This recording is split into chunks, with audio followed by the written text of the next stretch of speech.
Christmas dinner at my parents' house always followed the same script. Same long table, same dry turkey, same people pretending they liked each other for 3 hours because tradition demanded it. I showed up on time, like always, wearing a plain sweater, jeans, and boots that still had military dust ground into the seams. No makeup worth mentioning, no designer bag, no performance. My sister Rachel arrived 40 minutes late, like a celebrity making an entrance. Perfect hair, perfect smile. Her boyfriend parked her SUV right out front like it was a billboard. The moment she walked in, the room shifted. My mom lit up. My dad stood straighter. Someone took her coat like she was checking into a hotel. Rachel kissed cheeks, laughed loud, and immediately started talking about traffic near the lake. Not traffic, lake traffic, boats, dock space, neighbors building new decks. The usual. I took my seat near the end of the table. That was my spot every year. Close enough to hear everything. Far enough that no one asked me too many questions. Dinner started. Plates clinked, wine poured. My dad cleared his throat the way he always did when he wanted attention. "So," he said, smiling toward Rachel, "how's life on the lake?" Rachel leaned back in her chair. "Busy," she said, "but in a good way, Dot. You know, when you finally invest in the right place, everything else just lines up." A few people nodded. Someone said, "Must be nice." Rachel smiled like she'd earned it all personally. Then my dad turned to me. Not casually, not accidentally. He turned fully in his chair, glass in hand, voice just loud enough for the whole table. "And you?" he said. "Still doing the Navy thing?" I nodded. "Yes, sir." He chuckled. "Not mean. Worse." Amused. "With your Navy paycheck," he said, "when will you ever own a lake house like your sister?" The table exploded. Not cruel laughter. Comfortable laughter. The kind people use when they're glad it's not aimed at them. Rachel smirked. Not a full smile. Just enough I looked down at my plate. Mashed potatoes. Gravy running into the green beans. I had seen this moment coming for years. I just hadn't known it would land so clean, my dad went on. "I mean, no offense," he said, which meant offense was the point.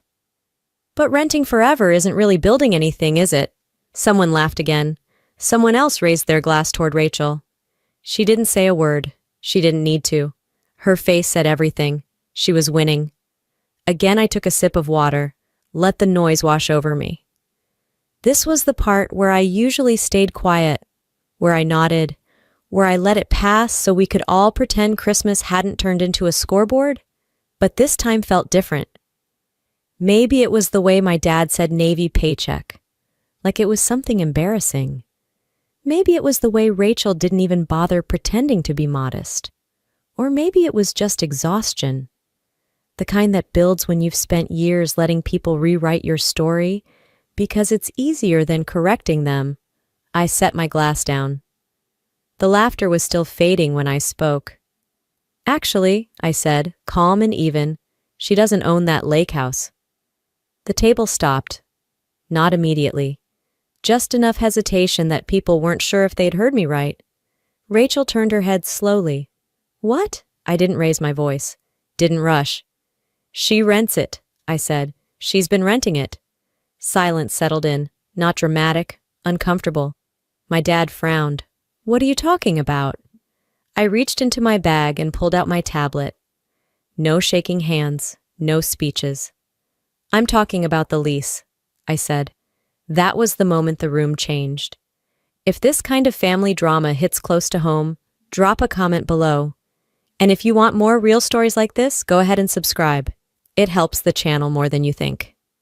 I unlocked the screen and turned it toward the center of the table. Rachel stood up halfway from her chair. "Emily, stop!" I ignored her. The document was simple. Address, term, names, monthly amount. Past due balance highlighted in red. My dad leaned forward. His face drained fast. Rachel's mouth opened, then closed. "This isn't funny," she said. "I'm not joking," I replied. Someone whispered, "Oh my God." I tapped the screen once. "She's 4 months behind." My dad looked at me like he was waiting for a punchline. "Behind on what?" Rent, I said. Rachel laughed, sharp and high. This is insane! You don't own anything like that, I didn't argue. I scrolled property management report, late notices, photos from the last inspection.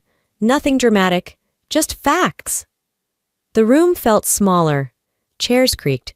No one reached for their wine. My dad sat back slowly. You're saying I bought it 3 years ago, I said. Under an LLC. Rachel shook her head. You're lying. I met her eyes. You applied to rent it. You signed the paperwork. Her smirk was gone now. Completely. My mom put a hand to her mouth. Rachel? Rachel didn't look at her. I didn't add anything else. I didn't need to. The truth sat there between the serving dishes and the half-empty glasses. Solid. Heavy. My dad swallowed. Why wouldn't you tell us? I shrugged. You never asked. No one laughed this time. Rachel sank back into her chair, mascara already starting to run outside. Someone lit fireworks down the street. The muffled pops filtered through the windows like punctuation. I picked up my fork and took another bite, the same way I always had. I didn't finish my plate. Nobody asked why the table looked frozen, like someone had paused a movie mid-scene. Forks hanging in midair, faces stuck somewhere between denial and slow realization. Rachel's eyes stayed locked on the tablecloth, like she could disappear into it if she stared hard enough. I got up quietly and took my plate to the kitchen. I wasn't being dramatic. I just didn't feel like watching the panic set in. Not yet. My parents' kitchen looked exactly like it did when I was 14.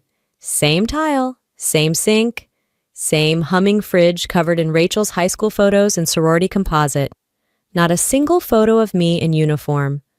But I never expected one. Truth was, none of this started at Christmas dinner. It started a long time before that. The first time I realized I didn't matter, not really, was the summer I turned 8. Rachel was 12. My dad rented the entire neighborhood pool for her birthday party, hired a DJ, giant balloon arch, custom cake with gold flakes.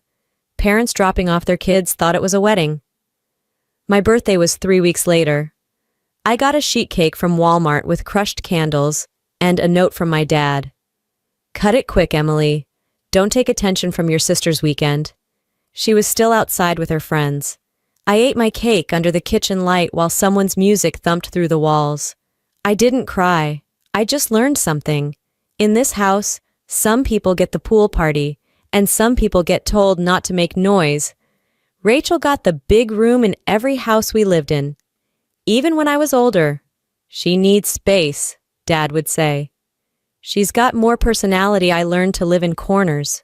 The room over the garage, the one with the window that looked into a brick wall, I decorated with things I could carry. I didn't bother hanging pictures at school. I made straight A's. Rachel brought home B's and the occasional C, and Dad threw her a cookout to celebrate her leadership potential. I handed him my perfect report card once. He didn't even look up from the grill. That's your job, Emily. Don't cause problems. One time I asked why she got rewarded for average while I got ignored for perfect. He laughed like I told a joke. Because Rachel is going places. You just need to stay out of trouble. That was the day I stopped showing them my grades. Stopped asking for anything. The more invisible I became, the easier life got. No expectations, no praise, just silence. By the time I hit high school, Rachel had taken over the house like she was some minor celebrity.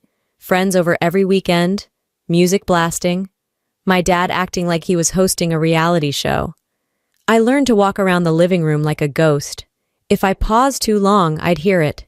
Emily, go find something useful to do. So I did. I vanished. Mom once called me dependable, like that was supposed to be a compliment. But what she meant was, you don't cause scenes. You don't ask for things. You stay quiet. You make it easier for us to forget you exist. I wore Rachel's hand-me-downs until the seams gave out. Used her old phones with cracked screens. Got $20 a week for being so responsible while Rachel got brand new everything and a line of credit. The Christmas I was 14 sealed the deal. Rachel opened a diamond necklace and a brand new laptop. Because she's going places, Dad said. I opened a Target gift card and got a 10-minute talk about humility. I said thank you, went to my room, and didn't come out until January 2nd. After that, I stopped pretending we were the same kind of daughter's college. Rachel got a party, a private dorm, a brand new car, full tuition, and a credit card with a $5,000 limit. I got directions to the community college and a list of jobs that were hiring. And I wasn't dumb. I knew what they thought. Rachel was the star. I was background. So when I enlisted in the Navy after my first year at community college, nobody stopped me. My dad actually smirked. Guess not everybody's cut out for college. He told people I couldn't hack it and needed discipline. But I didn't join because I failed. I joined because I wanted to disappear completely and earn something they couldn't ignore. Boot camp didn't break me. It cleared the noise. Serving gave me structure. Rules made sense. Nobody cared about my last name. Promotions came from work, not personality. And best of all, there was no Rachel. But no matter how far I deployed, no matter how many commendations I earned, back home I was still just Emily. The quiet one, the practical one, the one renting some tiny apartment, doing who knows what in the Navy. They didn't ask questions.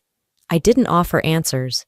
At one point, when I was already 3 years in, my dad said during a barbecue, "I'm proud of Rachel, you know? She's building something real.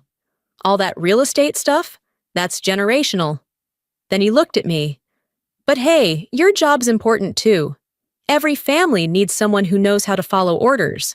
I smiled, nodded, took a sip of beer, because in that moment, I knew what he didn't. I wasn't following anymore. I'd already started building something of my own. And the best part? They were going to walk right into it without ever seeing it coming. I didn't send photos home during basic, not one. When everyone else was mailing graduation announcements, I mailed nothing. No flag photo in uniform, no smiling boot camp shot, no look how far I've come message with stars and stripes. I didn't want congratulations. I didn't need fake pride. If you don't care when I'm failing, don't show up when I'm succeeding. I kept my head down. I followed orders. And I outperformed people who walked in thinking they were better than me. Not because I was naturally gifted, because I was used to being invisible, used to doing everything right and getting nothing for it. That kind of discipline doesn't get taught. It gets carved into you. After graduation, I qualified for aviation ordnance, munitions, weapon systems, precision work. One mistake and people die. I liked that. Responsibility without small talk. Nobody cared about your drama. Either you were reliable or you weren't. No one said I was jealous when I did better. They just handed me more responsibility. First deployment, Diego Garcia. Then Bahrain. Then Rota, Spain. I wasn't sightseeing. I was loading guided missiles under pressure. My days were 12 hours of sweat, sand, and silence. No one clapped. No one called me the future of the family. But people respected me. Meanwhile, back home, Rachel posted another sunset selfie from her lake house, bought with a hard-earned bonus from a brand deal she never disclosed.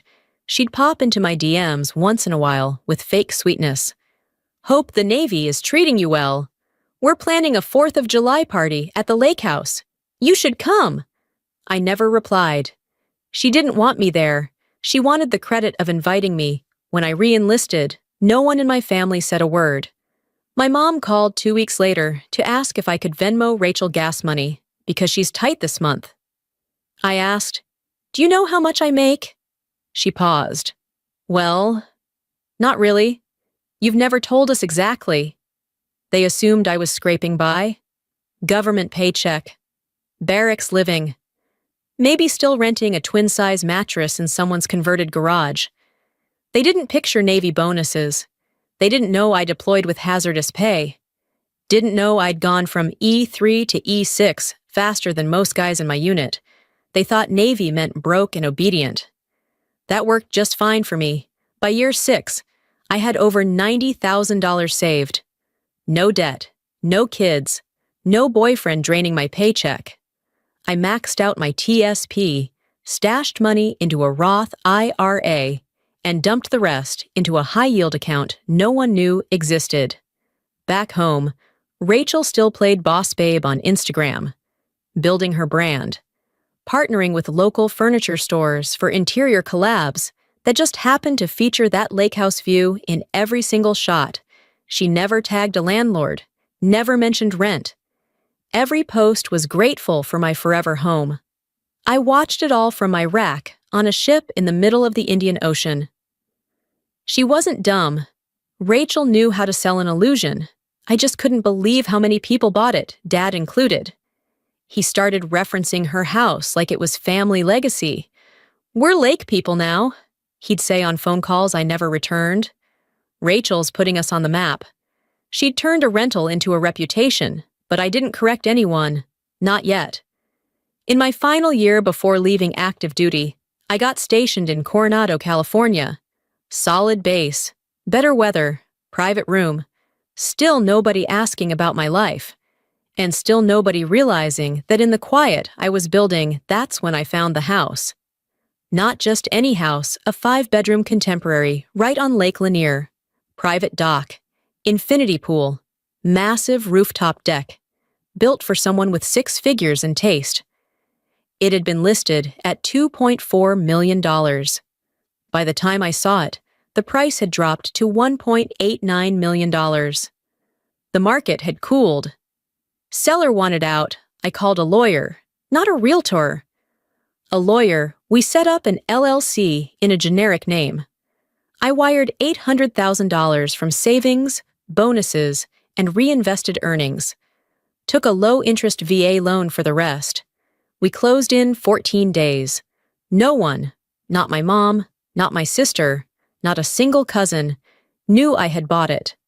The deed was in the LLC's name. The mailing address led to a P.O. box. The trust documents were clean. The management company thought I was just a quiet investor based out of Florida.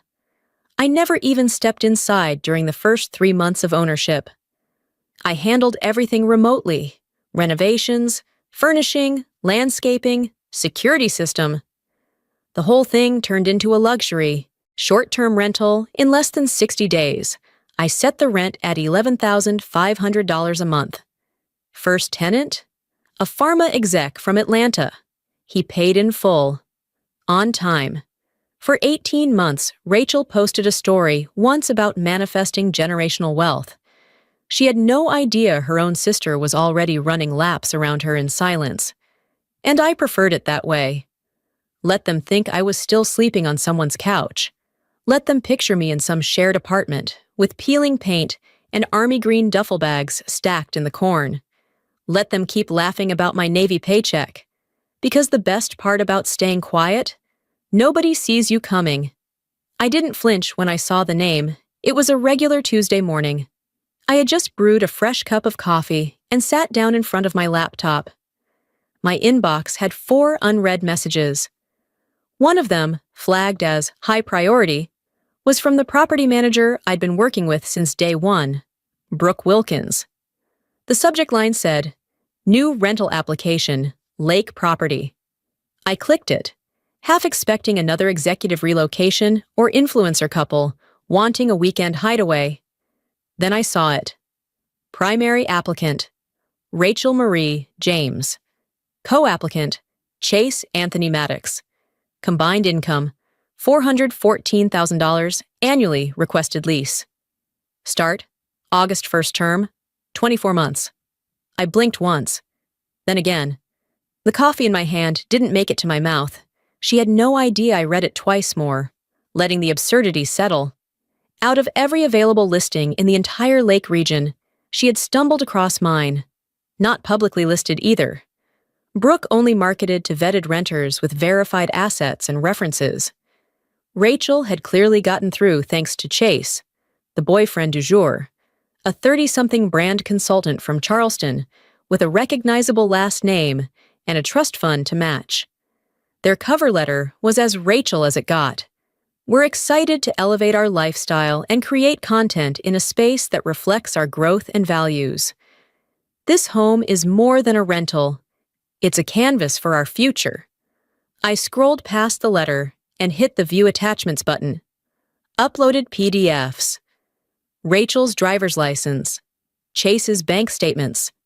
Joint credit reports. 3 months of tax filings. A 5-slide branding pitch deck. The deck was filled with sunset photos, potential Instagram captions, and a content plan featuring keywords like lake house luxury and authentic legacy. They were about to build an entire online identity. Inside my walls, I could have said no. I could have denied the application and never told her why. She would have chalked it up to bad luck or some jealous old landlord who didn't get it. Instead, I approved it within 10 minutes. Brooke was thrilled. "They're perfect tenants," she emailed. "Credit solid, verified funds, low risk, high-end taste, and she's some kind of online lifestyle figure. Should boost the house's profile," I replied. "Go ahead, lease signed. First and last month's rent wired. Keys handed over. Rachel and Chase moved in the first week of August. 2 days later, the internet exploded. Rachel posted a slow-motion reel of her twirling on the rooftop terrace, champagne flute in hand, with the caption, "Stepping into our forever era." Then came the stories. The drone shots, the flower arrangements, the monogram towels, the My Lake Life highlight tab on her Instagram. Every post screamed ownership. None of it mentioned rent. My dad texted the family group chat. "Looks like Rachel finally made it. That's how you build something real." My mom replied with a gif of someone crying tears of joy. My aunt added 10 heart emojis. I sent a thumbs up and muted the thread. Rachel posted 5 more photos that week. Each one more carefully staged than the last. The open kitchen island with cut grapefruit and sparkling water. The lakeside yoga poses. The dock at Golden Hour Chase showed off the grill setup, labeled it ours, shot a video captioned, "Home hits different when you earn it." I never said a word, didn't email, didn't comment, didn't even click. Every single month, Chase's trust-funded checking account wired the full $11,500 right on schedule. Brooke sent over inspection reports like clockwork. "Immaculate condition," she noted each time. "Smells like diptyque candles and fresh orchids." I stayed quiet. Kept stacking money, kept working. The house appreciated in value while Rachel posted about slowing down and being grateful. It wasn't personal, not yet. Then Chase was gone. No announcement, no breakup post, just gone. Unfollowed, erased. Scrubbed, in his place came Darren. 38, covered in tattoos, with a fitness podcast and a personal brand built on dominance mindset. He moved in before Brooke even processed the update. Within a week, everything changed. Gone were the curated shots and clean countertops. Now the inspections showed water rings on the tables, trash on the deck, missing throw pillows, smudged mirrors, party flyers left under the welcome mat. Rent came in late. September. Then again in October. Then nothing in November. Brooke flagged it. I let it sit. She sent reminders. Rachel replied with excuses. Waiting on a brand payment. Instagram changed their algorithm. Cash flow issue. Next week, promised December arrived. The balance passed $34,000. Rachel posted a photo on the rooftop with Darren, clinking glasses with the caption, "Cheers to growth, love, and property ownership." That word, ownership, landed harder than any missed payment. She didn't know she was already underwater. She didn't know the lease was month to month now. She didn't know she was still living in my house. But she was about to find out. I didn't find out from Instagram. I found out from a guy in my office who thought he was paying me a compliment. "Hey, isn't that your sister?" he asked, holding out his phone like it was something I should be proud of. "She's on the morning show, Channel 9. Did a segment about women in business or something." I took the phone and tapped play. There she was. Hair curled, makeup done, smiling wide on a white couch with a mug that probably had nothing in it. The Chiron under her name read, Rachel James, lifestyle influencer, entrepreneur, homeowner. Homeowner, I didn't even react, just stared. The anchor leaned in. So, Rachel, you've really built something here. Tell us about this lake house everyone's obsessed with. Rachel gave her signature soft laugh, like someone who'd just been asked if she models professionally. Well, I've always believed in manifesting your reality. I saw that house in my dreams before I ever stepped foot in it. And now, it's home.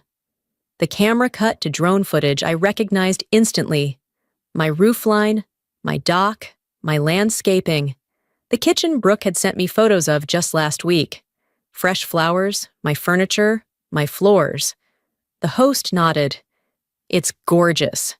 And I love that it's yours.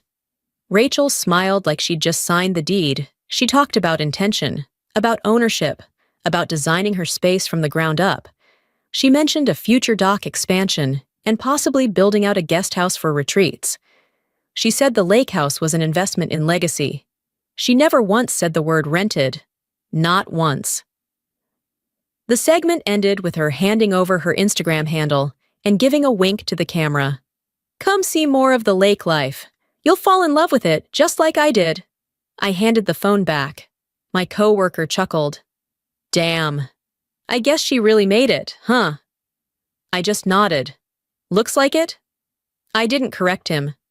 I didn't say the words I wanted to. That's my house. She's $34,000 behind on rent. She's living on credit and captions. Instead, I went back to my desk and opened the portal. The balance had ticked up again. Another month gone. Total owed $45,900. Brooke had already sent a final notice. She CC'd me. Rachel responded with a 2-line email. Sorry again. Things are shifting.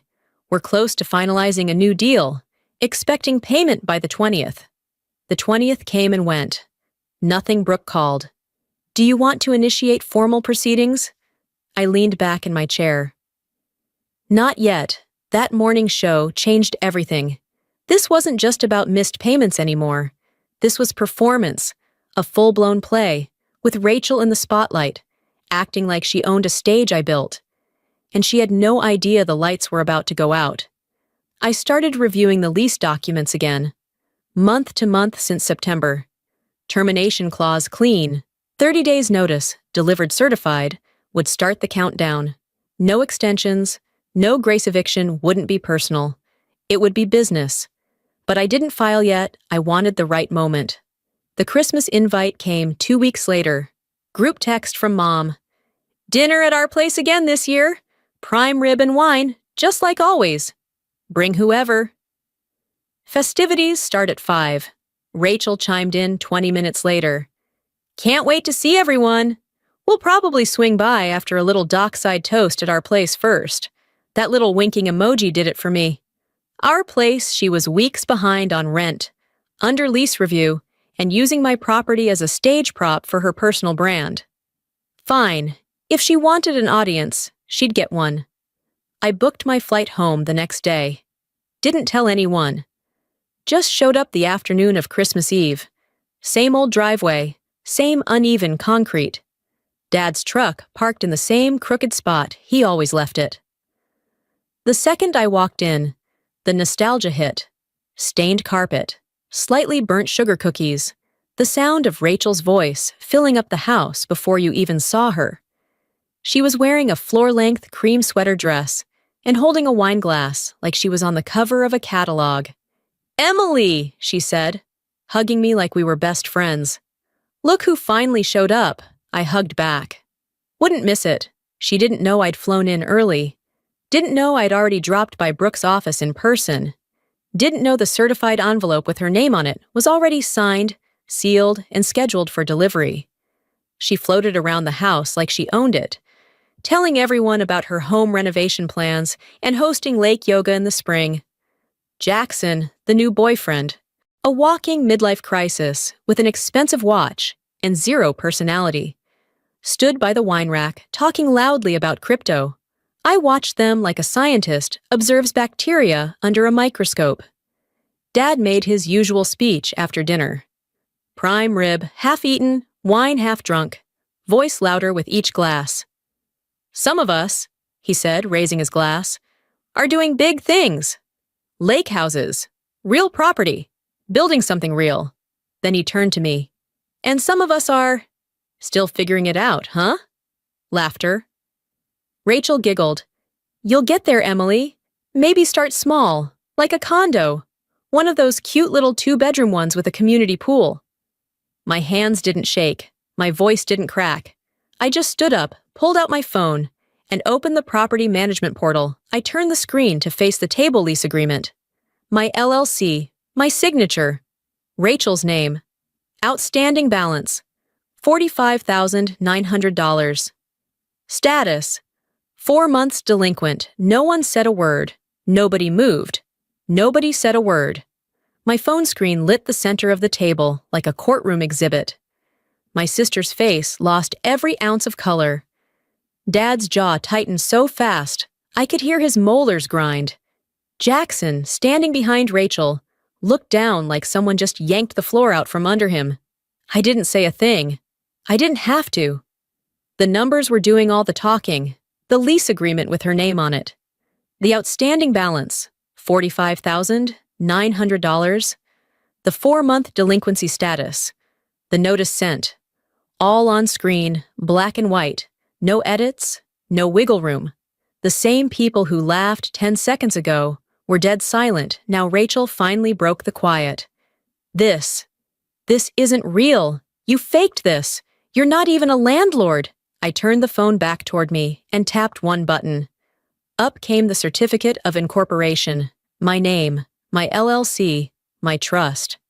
The address of the lake house, the signed lease agreement, the wiring records from her now ex-boyfriend's trust fund account. Still no sound from anyone, not even a fork scraping a plate. I looked straight at her. You applied to rent the house through a private firm. I personally approved the application. I've been your landlord for 2.5 years. You're 4 months behind on rent. You owe me close to 50 grand. Rachel blinked like she didn't understand the words. My dad finally spoke, voice low and shaking. You planned this. I didn't blink. I planned a retirement. She planned a performance. You bought the wrong version of reality. He stood up like he was about to give another speech. You humiliated your own family. On Christmas, I smiled. No, I brought receipts. What you choose to feel is your responsibility. Rachel stood now too. Her voice cracked. You let me believe I owned it. You let everyone believe I bought it? I didn't raise my voice. I never said a word. Jackson tried to say something. Okay, like, this is all crazy. And yeah, if she owes you money, like, fine. But you waited until tonight? I turned to him. You moved into a house without a lease. You threw parties, trashed furniture, missed rent, and helped someone lie to their entire family. You don't get to talk about timing. He took a step back like I slapped him. My mom finally whispered, Emily, please, can we just sit down? It's Christmas. I shook my head. It's eviction season. That was the moment everything cracked. Rachel's shoulders slumped. Her whole body sagged like someone turned gravity up just for her. She wasn't crying yet, but her mascara was fighting for its life. And still, part of her couldn't let go of the act. So what now? You're gonna kick me out? In front of everyone? No, I said. The notice was already sent. Certified mail. You have 30 days. Then I file. Her lips trembled. You're really doing this? You did this. The room stayed frozen. Someone's fork dropped. That was the only sound. I sat back down. Calm, steady, like I was watching a long-delayed power shift finally take place.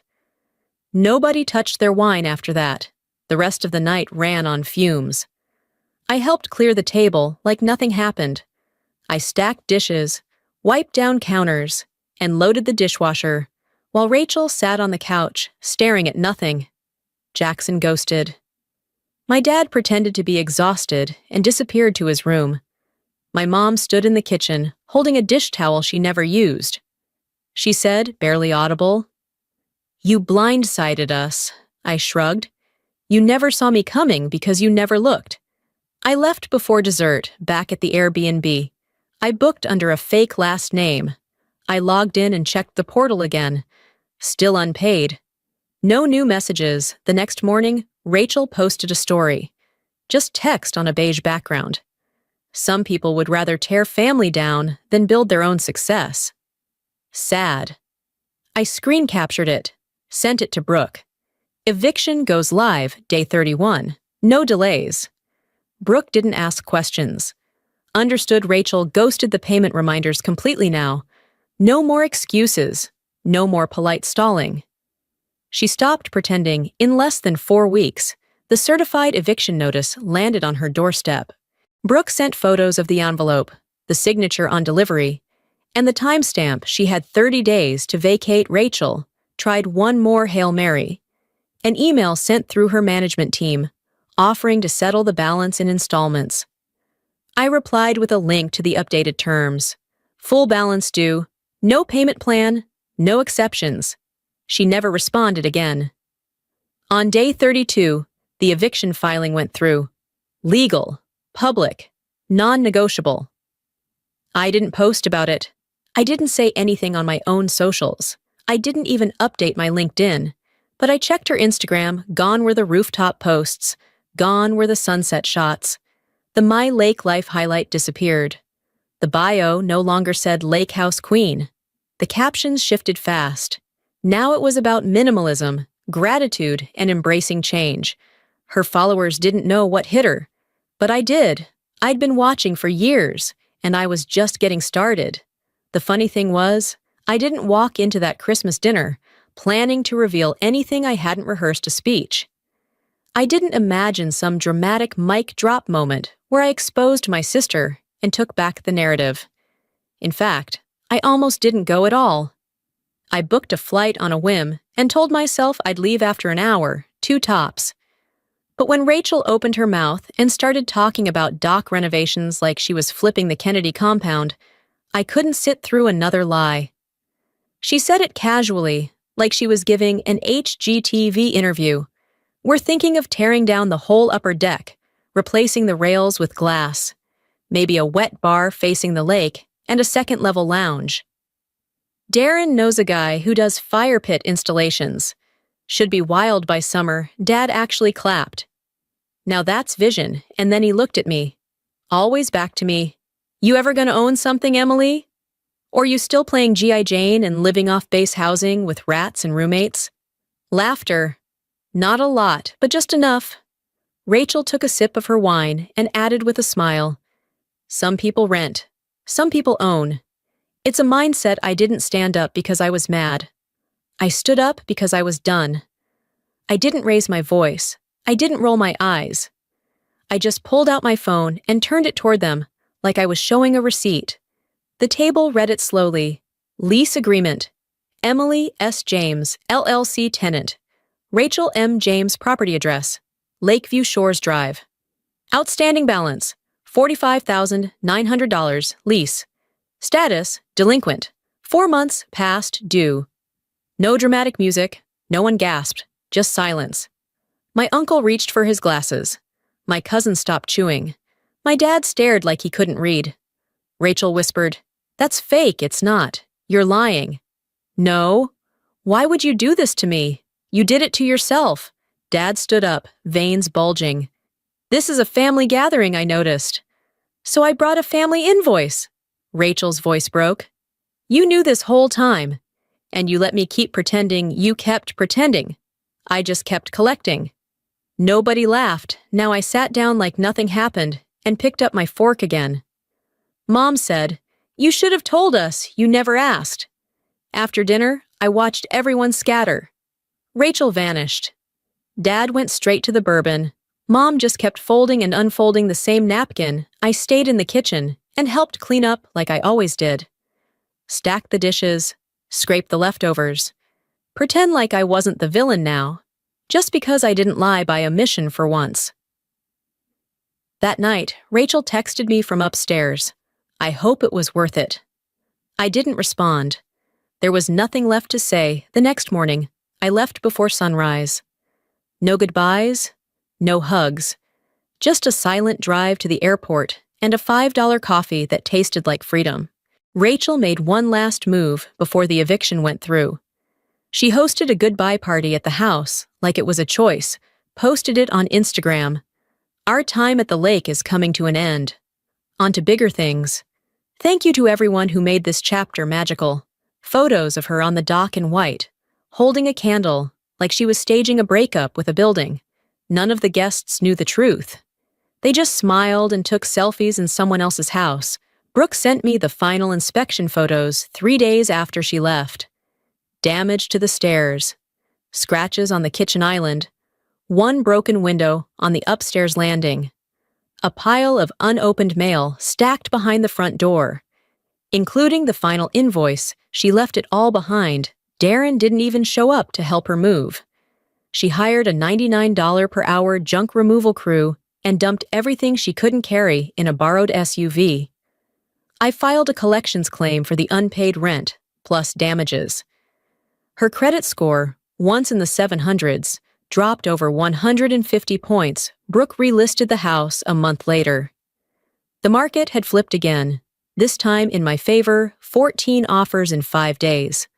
11 were cash. 9 were over asking. I accepted one without blinking. $2.74 million. Closed in 21 days. Net profit after all fees, commissions, and mortgage payoff? $918,000. I moved to Austin the following week. New job. New loft. Full cash purchase. No roommates. No borrowed furniture.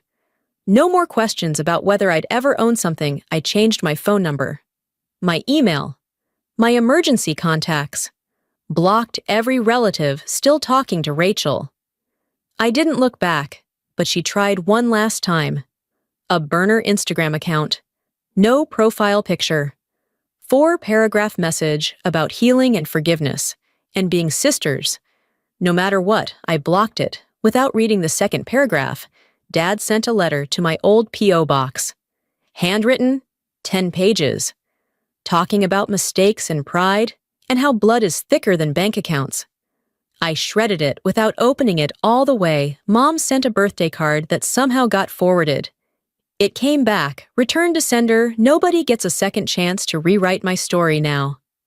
Not after all the years they spent erasing me from theirs. I didn't celebrate when the wire hit. $918,000 cleared into the trust account before noon on closing day. I watched the numbers shift on the screen. Just digits. No applause, no fireworks, no rush of triumph.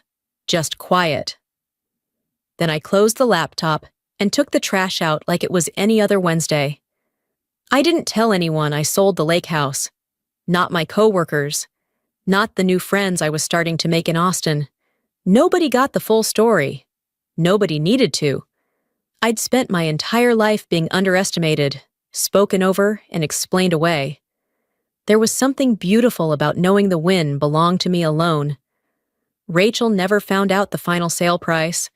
She'd moved on to rebranding herself as a digital nomad in Charleston, renting a guest room from a sorority sister, and pretending she loved the simplicity of a shared bathroom and paper-thin walls. She posted things like, "Downsizing isn't defeat, it's freedom, and minimalist by choice, not by force." I didn't even bother rolling my eyes anymore. She hadn't paid a single dollar of the balance she owed. Not 1 cent. The collections account had reported to all 3 bureaus. Her credit score was tanked. She applied for 2 apartments in Greenville and was denied both. The third one approved her with a $5,000 deposit, co-signer, and 3 months of rent up front. She couldn't swing it. Her next move was a pull-out couch in Jackson's cousin's townhouse. She lasted 4 months before the cousin got engaged and asked her to move out. Then it was back to Columbia, sleeping on an air mattress in a friend's den. She posted fewer stories after that. Her Instagram went dark for weeks. When she finally posted again, It was a blurry photo of a coffee mug with the caption, "Rebuilding quietly, I didn't like it." I didn't watch any of the videos she shared from her car, talking about finding herself or being in a season of transition. I didn't care that she was on another self-discovery loop. She wasn't my responsibility anymore. I blocked her new number before she could use it. I didn't write back when Mom emailed either, twice from a burner account after I'd blocked her regular one. One message said, "We miss you, please come home." The second said, "You've made your point, both went to trash, unopened." I'd spent 28 years swallowing guilt, shame, and silence. I wasn't about to take another bite. I made a list of everything still connecting me to them. The old P.O. box? Closed. The shared streaming account? Canceled. The bank card my name was still on as a secondary emergency contact? Removed. Even the dusty storage bin in their attic with my childhood trophies. I paid a junk service to retrieve it and burn the contents.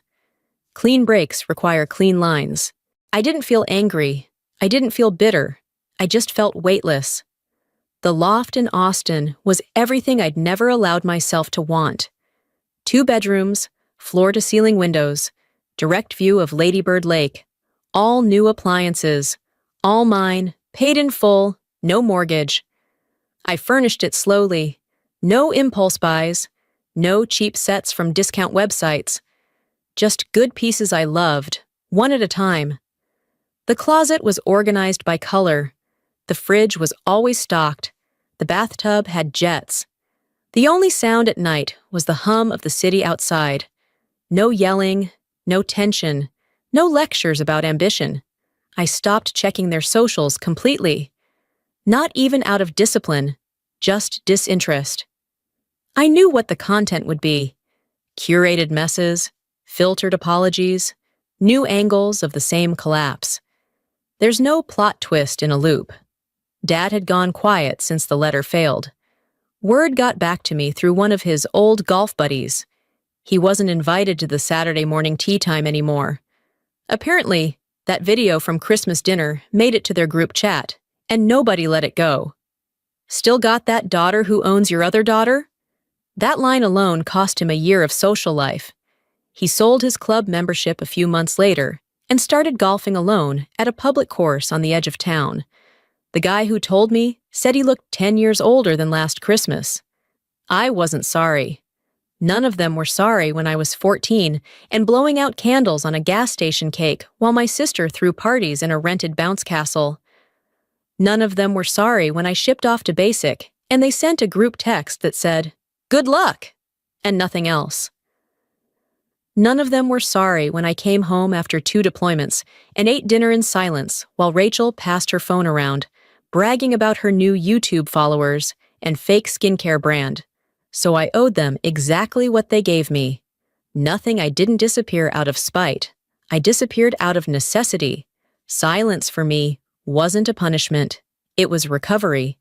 Nobody gets to ask what I'm doing now. Nobody gets to visit. Nobody gets the new address or the Wi-Fi password or a key to the front door. That house was the final tether. I cut it, cashed it, and walked into a life they never believed I could build. I never looked back. I didn't recognize the name right away. It was a Tuesday, sometime around noon.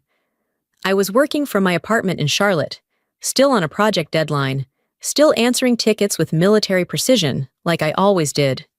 The notification slid across the top of my screen. New rental application, Lakeview Shores, Lydia Brooks Property Management. I almost ignored it, until I saw the names primary applicant, Rachel James, co-applicant, Olivia Banks. It stopped me cold, not just because of Rachel, but because of how she applied. Lydia doesn't list publicly. Her rentals are by referral or invitation only. You don't find her lake listings by browsing Zillow. You get them through moneyed friends, quiet trust accounts, or old money handshakes, which meant Rachel didn't get the listing on her own. She piggybacked on Olivia Banks, a last name with weight type, a PR executive from Charleston with a portfolio that practically guarantees approval. The kind of woman who doesn't ask for second chances and doesn't apply to anything below 6 figures. They attached a glowing cover letter. We're excited to begin a new chapter in a serene, high-end space that reflects who we are. We value privacy, design, and quality living. This home is not just a rental. It's a sanctuary we plan to love and care for, the audacity. The theater, I stared at it for a long time. Not angry, just fascinated. After all that bragging, all those years of performative superiority, Rachel was applying, unknowingly, to rent a house I bought in silence, renovated in secret, and managed through a trust named after a grandmother she barely remembered. She didn't know I was the owner. She couldn't have. The name on the trust was Margaret S. James Irrevocable Asset Trust, 2021. Legal, shielded, airtight. I'd built it with the intention of never being seen. I never imagined it would be her standing on the other side of the contract. And yet, there she was. Lydia had already done her background check. Rachel's income was spotty, some influencer deals, some vague consulting, but Olivia's side carried the application. High liquidity, strong credit, 0 evictions, a 2-year lease at full price. She even offered a 3-month security deposit up front. I approved the lease in under 5 minutes. Lydia sent them the digital paperwork the same day. I watched Rachel electronically sign the bottom of a 12-page lease agreement without even reading it closely. You could see the moment it hit her Instagram. First, a boomerang of her standing on the dock, rosé glass in hand. Then a slow pan of the living room staged for perfection. Then Olivia in the pool, her head tilted just right. The caption, "Our forever started here." She didn't just move in, she launched a whole new character arc. Suddenly, she was Lake Life Rachel.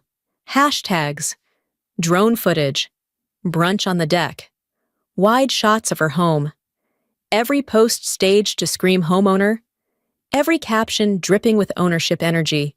My personal favorite was when she posted a photo of the master bath with the caption, "Hard work pays off hard work, huh?" I screenshotted it, filed it under things I pay for while she lies to the internet. At first, they paid on time every first of the month. The full rent hit the trust account. $12,000, no questions asked. The property stayed spotless. Lydia's quarterly reports showed clean inspections. The furniture stayed intact. No leaks, no complaints. I watched it all quietly, never said a word. Never slipped. Never hinted that house made enough to cover its mortgage, taxes, insurance, and maintenance with thousands left over. Every quarter, the value rose. Every month, my net worth climbed. And still, Rachel posted like it was hers. Her view, her deck, her dream come true. She threw parties, filmed content, hosted retreats for other influencers, desperate to rebrand themselves. And it worked for a while. Until the relationship cracked, it started with Olivia slowly disappearing from the posts. First fewer photos, then none at all. Then a cryptic story from Rachel. Trust is earned. Loyalty is rare. Watch the snakes. By June, the rent hit 4 days late. By July, 12 days by August, only $4,000 came in, barely a third of what was owed. Rachel emailed Lydia with a 5-paragraph excuse about a temporary brand delay and a few pending invoices from sponsor campaigns. She asked for grace during this difficult season. I gave her 30 days that month. Olivia officially vacated. Lydia flagged it as a potential unauthorized occupant situation. Rachel had moved someone else in, some retired NFL guy with 800,000 followers and a temper you could hear through the security footage. The house changed overnight. Empty champagne bottles in the trash. Mud tracked into the foyer. The inspection photos were less pristine now, less curated. But Rachel kept posting like nothing was wrong. The lake house was still her stage. She posted a 4th of July party from the dock with catered oysters, LED lights on the boathouse, a floating unicorn the size of a Subaru, and fireworks timed to her curated playlist. The caption, "Grateful for my home every single day. She owed 38 grand. By then, I still didn't say a word." The trust account ticked lower. Late fees kicked in.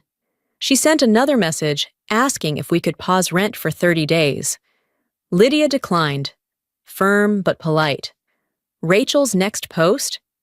A blurry boomerang of her walking barefoot through the grass with the caption, "Abundance comes to those who believe she believed, but the balance believed harder."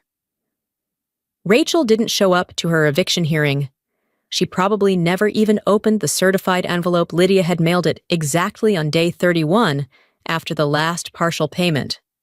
Proper notice. Legal language. Deadline in bold. No loopholes. The same kind of paperwork every landlord sends when tenants forget this is a transaction. Not a dream they're owed. The envelope was signed for. We had proof, but Rachel still acted like the lake house was her kingdom. By the end of that month, she owed $48,400. The fees stacked neatly, missed payments, late penalties, property wear, violation notices. Lydia filed in Lexington County Court the same morning the balance crossed that line. It wasn't personal. It was just process. Meanwhile, Rachel posted a video from the rooftop terrace with her new boyfriend, shirtless, overtanned, and built like a gym sponsorship gone wrong, twirling her in a circle with the caption, "We're building something real." She spelled building in all caps. They installed a mini fire pit on the deck and strung bistro lights without asking. Lydia flagged it immediately. Unauthorized fixtures. Lease violation number 5. I nodded. Keep documenting. Every infraction made the court's job easier. The day the eviction was approved, Rachel posted a story from the bathtub. Manifesting next-level peace. You can't manifest past due rent. The court granted a writ of ejectment within 72 hours. The sheriff's office scheduled the lockout for the following Tuesday at 8 a.m. sharp. Lydia coordinated the locksmith. I covered the cost from the trust. The house had to be vacated, inspected, and resecured. In under 4 hours, Rachel never confirmed she'd even received the ruling. But she knew because the night before the lockout, she hosted one last party. It wasn't a send-off. It was a deflection. Photos of smiling friends, cheap champagne, mismatched furniture, pushed out to the lawn. One girl in a glitter dress standing barefoot on the dock, yelling something into the wind. Jackson, her latest accessory, filming a slow pan of the lights, reflecting on the water, captioned, "Legacy in the making." No mention of the sheriff coming at dawn. No hint that this entire chapter was closing like a trapdoor. At 7:55 a.m., Lydia arrived with the officer and the locksmith. The door was locked. No response. The officer knocked 3 times, waited, then nodded to proceed. Inside, they found chaos. Furniture gone, trash bags half filled, one wine glass shattered in the sink, makeup smudged on a towel in the master bath, clothes still in drawers, a wig drying on the upstairs railing, LED lights blinking weakly from the deck as the sun came up. Rachel was gone. No note, no apology, no acknowledgement. She had vanished in the night like a bad Airbnb guest who realized the cleaning fee wasn't optional. The locks were changed. The alarm reset. Lydia's team did a full walkthrough, took inventory, photographed every dent and scratch. The kitchen island had a new burn mark. The garage smelled like gasoline. One of the upstairs windows had been cracked, maybe from a slammed door or a thrown object. Nobody knew. The trust covered the repairs. Everything was itemized, documented, billed to Rachel's collections record. I sent the full debt to a national recovery agency within 48 hours.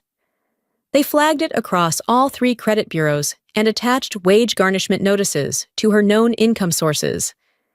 She made one attempt to dispute the amount, claimed in writing that some of the charges were unfair. The agency requested proof. She never replied. By spring, her credit score was 572. She couldn't rent a room without a cosigner, couldn't finance a used car. Her next-level piece turned into bouncing between friends' couches and sublets with 3-month limits. Jackson left 2 weeks later, posted one last shirtless gym mirror selfie with the caption, "Dropped dead weight, elevating solo." Blocked her. Unfollowed everyone who ever tagged her. She posted a black square with the caption, "Fake people everywhere. Lesson learned." Nobody liked it. Comments were turned off. Meanwhile, Lydia relisted the lake house in March. Demand was insane. 14 offers in 5 days. 9 were cash. One came in at $2.74 million. We took it. I reviewed the closing packet over lunch. Wire transfer landed 2 days later. After mortgage payoff, taxes, fees, and commissions, the trust cleared $918,000 in profit.